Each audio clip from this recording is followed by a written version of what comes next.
성공투자 우증시 애널리스트 뷰로 출발하겠습니다. 2022년 상반기 베스트 애널리스트 가운데서 데일리 시황 가운데서 베스트 애널리스트로 선정되신 분 오늘 특별히 모셨습니다. KB증권의 하인환 연구위원 모셨습니다. 어서 오세요. 안녕하세요. 네, 일단 오늘 그래도 생각보다는 지수가 강합니다. 2,500선에 올라섰는데 사실 지수가 변동성은 아주 크지는 않지만 계속해서 끊임없이 올라오면서 2,500선까지 올라왔어요. 네. CPI 발표가 난 다음에 변동성이 뭐 상방이든 하방이든 좀 변곡점이 될까요? 어떻습니까? 일단 지수가 제법 많이 올라왔죠. 네. 네. 근데 이제 좀 문제는 기술적인 저항선 부분까지 올라왔다라는 점입니다. 뭐 오늘 제가 차트를 가져오지는 않았지만 네. 뭐 쉽게 확인하실 수가 있을 것 같거든요. 그래서 기술적인 좀 저항선 부분까지 올라왔기 때문에 좀 한 번은 좀 부딪히지 않을까라고 생각을 하고 있고요. 물론 이제 뭐 이벤트로 본다면 미국 소비자 물가지수 네. 발표가 있으니까 그게 좀 트리거가 되지 않을까 싶습니다. 하지만 크게 걱정하진 않거든요. 일단 헤드라인 CPI만 보면은 지금 계속 올라가고 있죠. 하지만 근원 CPI, 이제 뭐 식품 가격이나 에너지 가격은 변동성이 워낙 크다 보니까 네. 그 부분을 제외하고 이제 좀 CPI를 또 계산을 해서 발표를 하거든요. 그걸 네. 근원 CPI라고 합니다. 예. 이게 지난달에 조금 꺾이는 모습이 관찰이 되고 있더라고요. 근데 이제 그러면은 이제 뭐 에너지 가격이나 이런 부분을 또 고려를 해봐야겠죠. 에너지 가격이 지금 좀 많이 하락하고 있습니다. 네. 그래서 이제 헤드라인 CP는 그런 떨어지고 있는 가격까지 포함하기 때문에 제 생각에는 좀 꺾일 수도 있지 않을까라고 생각을 하고요. 그래서 크게 걱정하고 있지는 않습니다. 뭐 이번에 좀 너무 높게 나온다라고 하면은 뭐 다음 달에 다시 꺾일 가능성이 매우 높기 때문에 어쨌든 지금은 피크아웃 할 가능성을 계속 봐야 되지 않을까 싶습니다. 최근 이슈에 대해서 좀 여쭤보고 싶은데 이 낸시 펠로시 미 하원 의장이 대만을 방문한 이후에 이 계속해서 중국이 대만에 대한 이 직간접적으로 이 무력 이 시위가 이제 계속 네. 이어지고 있어요. 그러면서 이제 미중 갈등이 고조되고 있는데 이런 상황에서 이 미국 의회에 상정된 이 대만 정책법 네. 이 내용을 보니까 하나의 대만을 주권 국가로 인정하겠다 네. 이런 내용이던데 이게 결국 이 미중 갈등의 또 다른 불씨, 갈등의 불씨가 됐다는 이야기가 있던데 이에 따른 시장 영향은 어떻게 보시나요? 갈등의 불씨는 충분히 될 수 있다고 네. 생각하고요. 하지만 2018년, 19년에 미중 갈등을 저희가 경험했잖아요. 예. 그때랑은 좀 비교를 해서 봐야 될 것 같습니다. 2018년, 19년을 기억하시는 분들께서는 그때의 미중 분쟁을 딱 한마디로 표현을 해본다면은 예.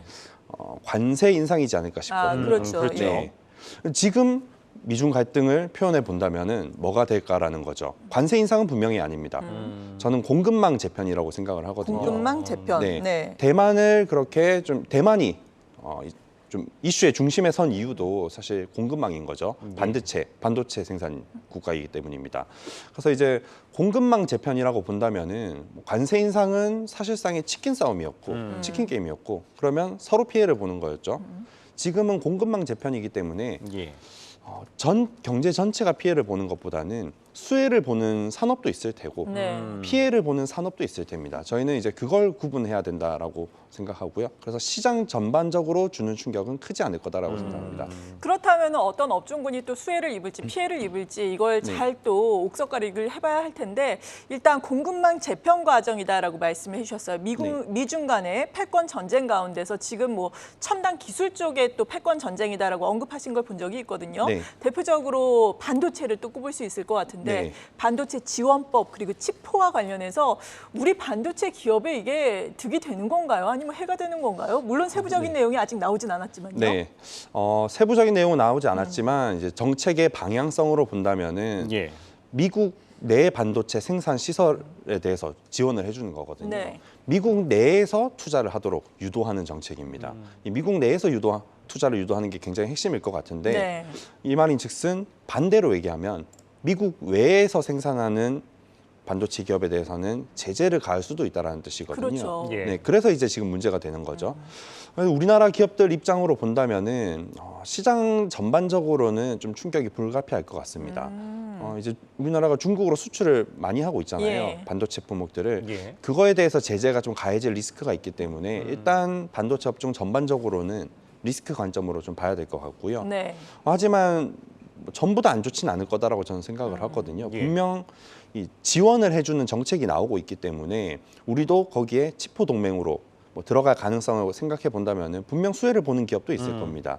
그걸 저희는 이제 주식 투자 관점에서는 또 고민을 해봐야 될 것 같은데 네. 제 생각에는 비메모리 장비주 이런 쪽이 예. 수혜 가능성이 있지 않을까 싶습니다. 네.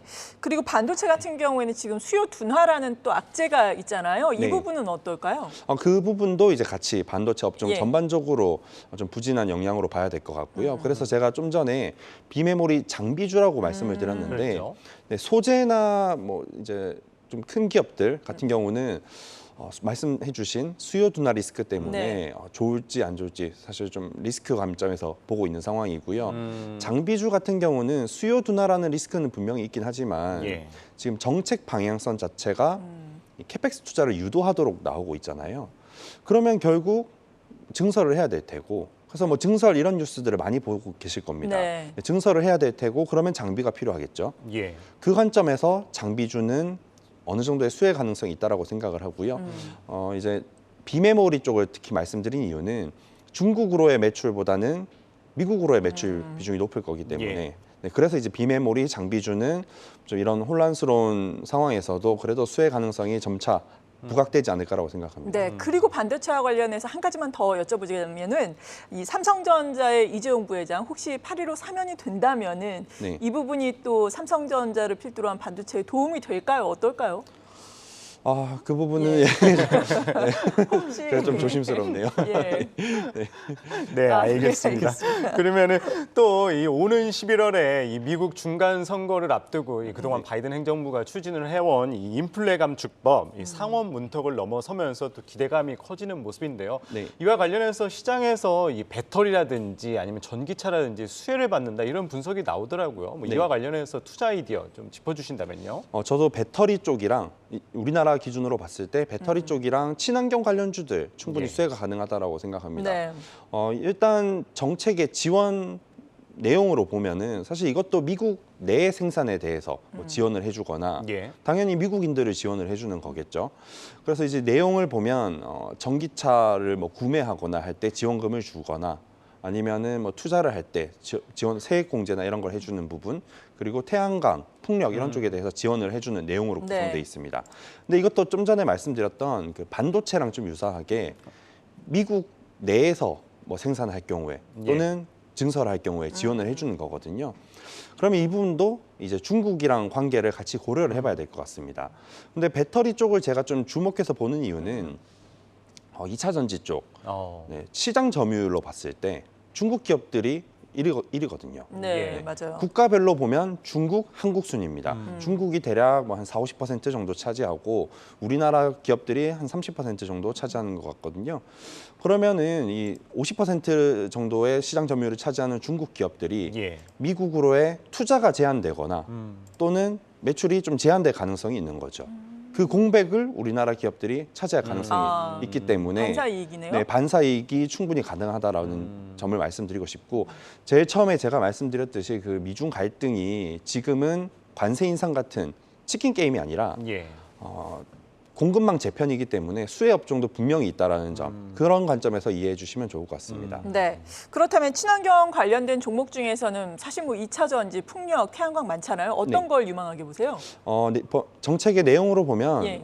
가장 많이 다뤄진 게 배터리 쪽이더라고요. 예. 그래서 배터리 쪽이 정책적인 수혜를 좀 많이 입을 수도 있을 것 같고 최근에 우리나라 기업들이 계속 미국 쪽에 뭐 투자를 하는 그런 얘기들이 좀 많이 나오더라고요. 그렇죠. 특히 2차 전지 분야에서 많이 나오고 있어서 2차 전지가 가장 수혜 가능성이 클 것 같습니다. 그리고 태양광이나 풍력 이런 쪽도 이제 좀 전에 말씀드렸던 그 2차 전지처럼 태양광 시장이 특히 중국이 거의 독과점을 하고 있거든요. 네. 점유율로 보면 뭐 80% 이상 굉장히 많이 훌륭하네요. 차지하고 훌륭하네요. 있습니다. 그리고 나머지 우리나라, 뭐 미국 이런 기업들이 차지하고 있기 때문에 마찬가지로 미국의 그런 정책이 중국 기업들에 대한 어느 정도의 제재 가능성을 내포하고 있다면은 예. 우리나라 기업이 미국이라는 시장에서 조금 더 주도적으로 활동할 수가 있게 되는 거죠. 그래서 친환경 관련주들도 뭐 그런 수혜가 충분히 가능하다라고 이해해 주시면 될 것 같습니다. 네.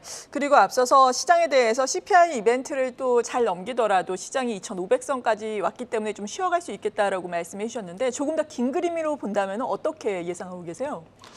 조금 더 긴 그림으로 본다면 사실 침체 가능성을 일단 좀 고려를 해야 될 것 아, 같습니다. 그래요. 네. 예. 하지만 이제 침체라는 이 표현이 좀 자극적이잖아요. 네. 근데 이제 저희 KB증권에서는 약한 형태의 경기 침체를 좀 예상을 하고 있습니다. 경기 침체라고 해서 뭐 실업률이 10%, 20%까지 꼭 올라가야 하는 그런 침체만 있는 건 아니거든요. 예. 약한 형태의 침체라면은 주식시장도 그렇게 붕괴되는 것보다는 다시 조금은 하락하더라도 오히려 다시 또 반등할 가능성이 있다라고 생각을 하고요. 그 반등의 트리거가 될 만한 이벤트들을 조금씩 계속 고민을 해나가야 될 것 같습니다. 네. 지금 좀 고민을 하고 있는 내용은 이제 미국도 지금 뭐 반도체 지원법이나 이런 투자를 유도하는 정책들을 발표하고 있잖아요. 예. 대중국 제재라는 관점에서 본다면은 중국도 가만히 있진 않을 거다라고 생각하고 있습니다. 중국에서 지금 조금씩 언급되고 있는 게 동수서산 프로젝트라는 게 있거든요. 그게 뭔가요? 예. 목적은 두 가지입니다. 예. 이제 중국의 경제는 주로 동쪽에 치우쳐 있잖아요. 서쪽은 그래서 양극화가 심합니다. 예. 그래서 이제 그 두 지역 간의 양극화를 해소하겠다라는 목적을 갖고 있는데 동쪽에 필요한 데이터를 서쪽에서 제공을 해주는 거죠. 그러기 위해서 서쪽에다가 뭐 데이터 센터나 이런 것들을 짓게 되는 겁니다. 예. 투자를 하게 되는 거죠. 그리고 두 번째 목적은 양극화뿐만 아니라 투자를 통해서 산업을 고도화하는 겁니다. 예. 지금 미국이 첨단 기술 분야를 계속 제재하고 있잖아요. 그래서 이제 거기에 대응하기 위해서 중국도 투자를 본격화할 가능성이 높다라고 생각을 하고요. 이게 이제 시진핑 주석 연임 여부가 좀 결정된 이후에 이런 좀 중국에서의 정책도 본격화되지 않을까라고 생각합니다. 네. 그렇다면 어떤 종목군에 우리가 관심을 가져야 할지 마지막으로 투자 전략 제시를 해주신다면요. 아직은 사실 수요 둔화 리스크나 그런 미중 갈등의 리스크 측면에서 반도체 업종이 좀 부진할 수밖에 없다라고 생각을 하는데 예. 중국의 정책이 이제 뭐 4분기 그리고 내년 이렇게 좀 본격화된다면은 반도체 업종도 그때까지 어느 정도 좀 주가가 하락해 있다면 중국이나 미국 쪽에서의 중복 수혜, 그러니까 중복 투자에 가능할까요? 그런 부분이 어느 정도 좀 가능하다라고 생각을 예. 하고요.